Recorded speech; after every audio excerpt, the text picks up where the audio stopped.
you're over 65 and living alone. Sometimes it's by choice, other times not. But what no one sees is what happens in the silence, the afternoons that drag on, the weight of doing everything by yourself, and that question that keeps coming back, is growing old like this right? Or am I missing something? In this video, I want to show you that being single after 65 doesn't mean loneliness.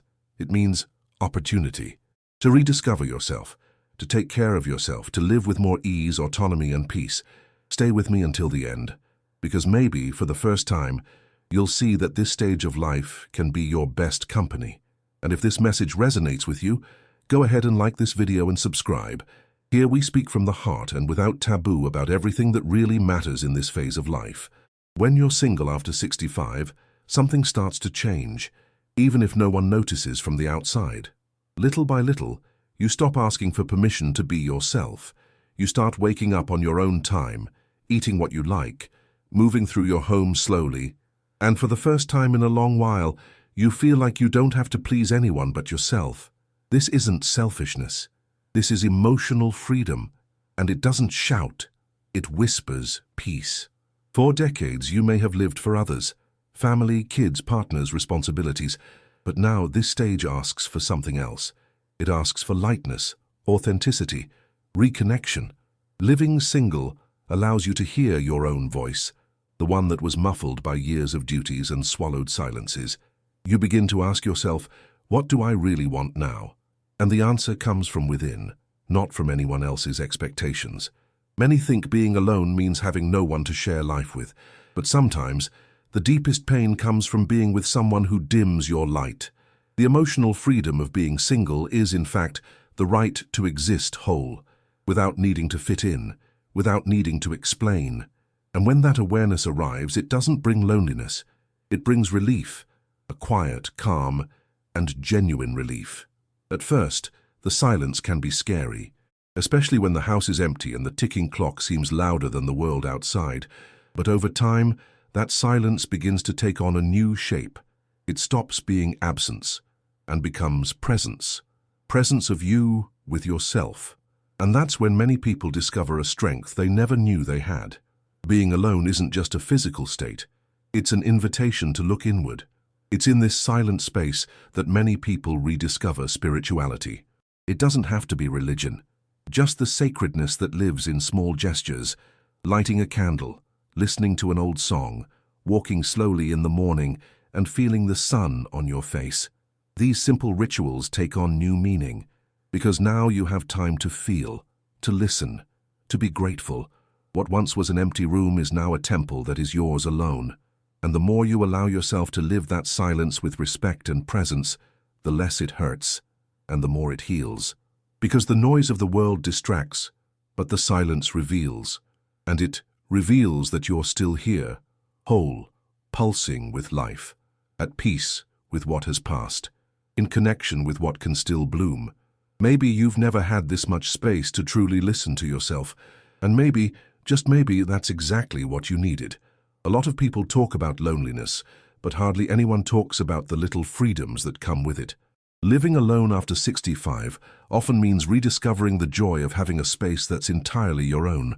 It's being able to arrange your home the way you like, eat whenever you want, go to bed in peace without having to negotiate anything with anyone.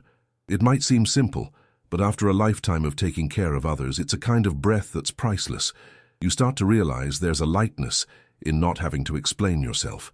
If you want to spend the day in silence, that's fine. If you want to blast music or spend hours tending to your plants, no one's going to interrupt.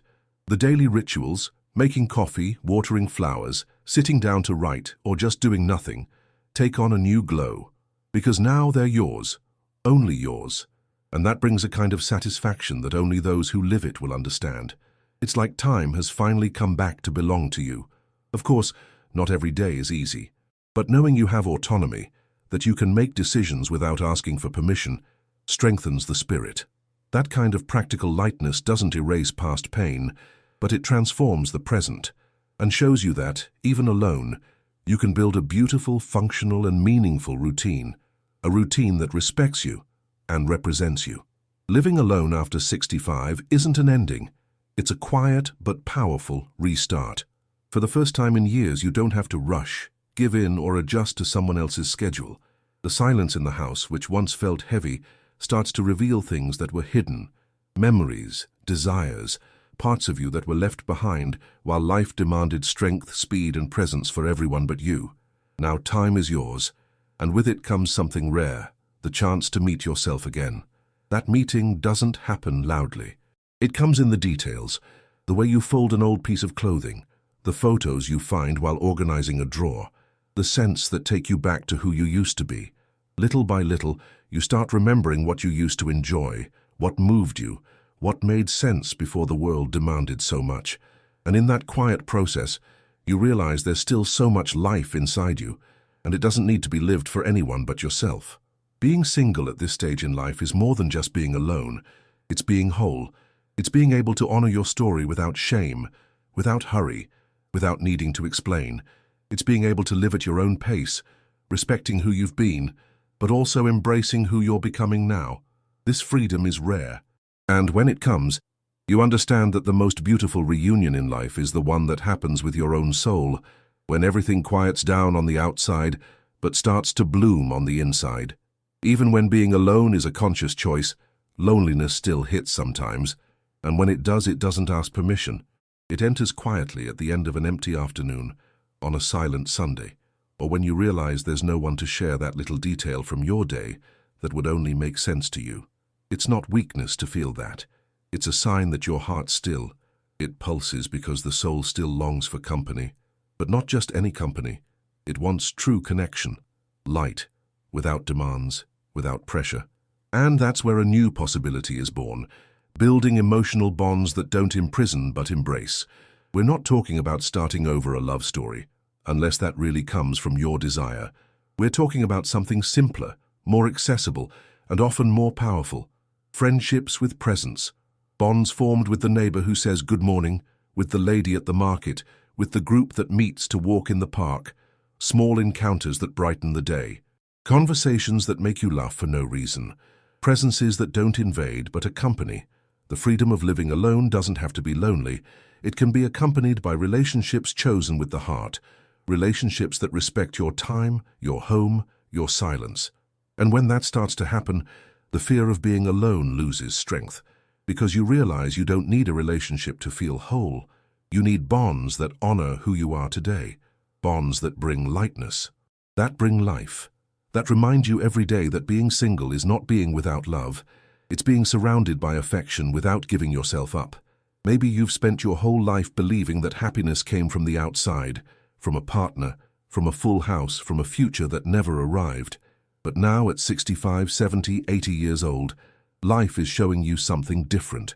It's telling you with silence and delicacy that your best phase might begin right now, without the rush of others, without anyone's expectations, without the burden of pleasing the world.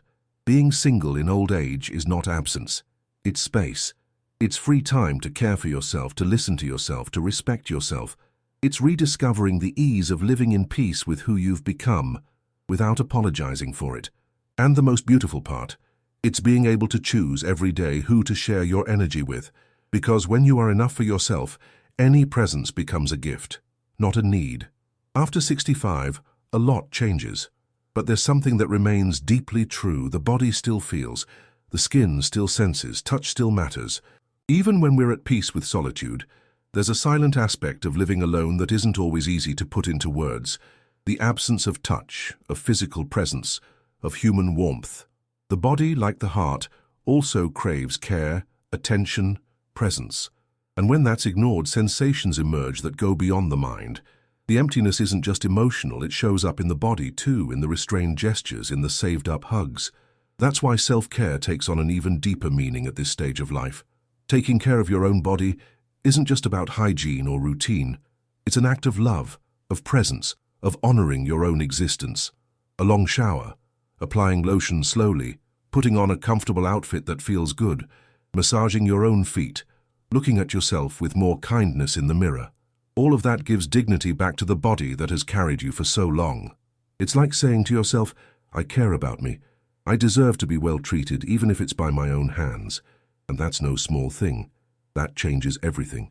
Because when the body feels cared for, the soul responds. Self-esteem blossoms, and you feel more alive. Of course, missing the touch of another person is natural, and there's no shame in that. But when that touch doesn't come, it's possible to nourish yourself in other ways. Through nature, the warmth of the sun on your skin, a pet resting on your lap, a sincere hug from a friend, even the simple act of lying down in clean sheets and feeling the comfort of now. The body needs contact, and that contact can come from many sources. Living alone doesn't mean disconnecting. On the contrary, it might be the perfect moment for you to reconnect with your body with more respect, more patience, more presence. And by doing so, you send a powerful message to the universe. I'm still here, whole, feeling, living, deserving. Not all loneliness is dangerous, but there's a kind that arrives slowly and almost no one notices until it's already living inside you. At first glance, it looks like peace, like rest. You start turning down an invitation here. Stop making that phone call there. Avoid going to the market and order everything through apps. You start saying, I'm tired, when really, you're numb. The silence that once healed now weighs. The time that once was yours now slips by without you noticing. And you go on, pretending everything's fine, until one day you realize you don't feel anything anymore. Not pain, not joy, just a calm emptiness. And that's the most dangerous kind. Because isolation doesn't scream, it numbs. And when you notice, you've already drifted away from the world, from people, and worse, from yourself. Emotional isolation is deceptive because it feels like comfort. You say you're fine like this, that you prefer the quiet. But inside, a part of you is silently calling for help, and the body feels it. Sleep changes, appetite disappears, memory slips, and everything starts to turn gray. But it's not sadness, it's disuse. Emotions need circulation, contact, stimulation, and the mind, when it's not fed by real exchanges, begins to close like a forgotten window. That's why, even living alone, you need to keep openings. A walk at the same time each day, a bench in the park, a chat with the doorman, a message group you actually take part in. None of that is trivial. On the contrary, it's your way of telling the universe, I'm still here, and I want to keep belonging. And here's something important. Coming back to life doesn't require a leap, just one step. Small, but intentional. A gesture that breaks the automatic routine. A shower with music. An outfit you haven't worn in a while. A phone call just to hear someone's voice. Because isolation unravels with presence, and presence begins with choice. Choosing not to dim yourself. Choosing to feel. Choosing to see yourself with love again. And if you've made it this far in this video, it's because something inside you still wants more. Still believes there's life out there. And more importantly, life in here. And that spark, no matter how small it seems, is all you need to start again. For much of your life you learned that taking care of others was the right thing, that putting the needs of your family, your children, your partners, and even your friends before your own was a sign of love. And yes, it was love. But now when there's finally space to care for yourself, a strange feeling starts to appear, guilt. The sense that living well alone in your own time is wrong. As if happiness were only allowed if it's being shared with someone or offered to someone. And that thought, even if it seems noble, is a slow poison, because it teaches that choosing yourself, prioritizing yourself, is selfish. And it's not. Choosing yourself is an act of courage. It's breaking decades of conditioning that told you living for yourself was a sin. And it's not a sin. It's liberation. Living alone after 65 and taking pleasure in it, in your routine, in your silence, in your freedom, doesn't make you less generous, less human, or less worthy. On the contrary, you've spent a lifetime giving, balancing, protecting, and now, what's stopping you from being cared for by yourself? The world may not understand. Some people might make comments, direct or disguised, about how you've isolated yourself and didn't want anyone anymore or got selfish. But those words say more about their insecurities than about you. And that's okay. You don't owe anyone explanations for your happiness. The only real commitment that exists now is to your peace. And if that peace comes from being alone, from sleeping in silence, from waking up without rush, from having a home that reflects you, then that's enough. That's more than enough. Self-care is not selfishness.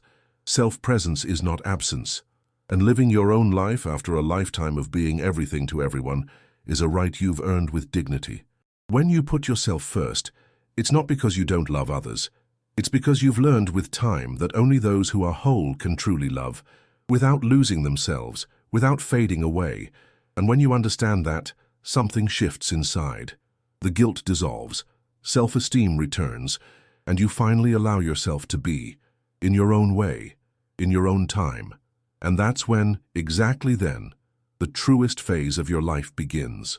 If you've made it this far, that already says a lot about you.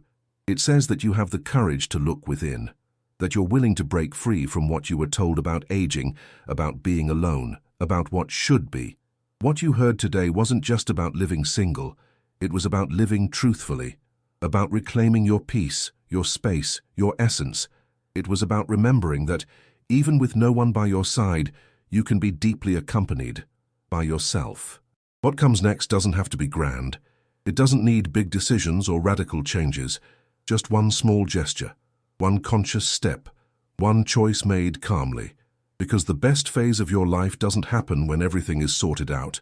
It begins when you allow yourself to live in peace with who you are today. If any part of this video touched you, write in the comments, "I choose to live in my own time." That phrase is a symbol. It's your signature for the new chapter you begin now. And if this conversation made sense to you, leave a like, subscribe to the channel, and share it with someone who also deserves to hear this. Here, we speak from the heart, and we move forward together step by step, along the most beautiful path in life, the one that leads back inward.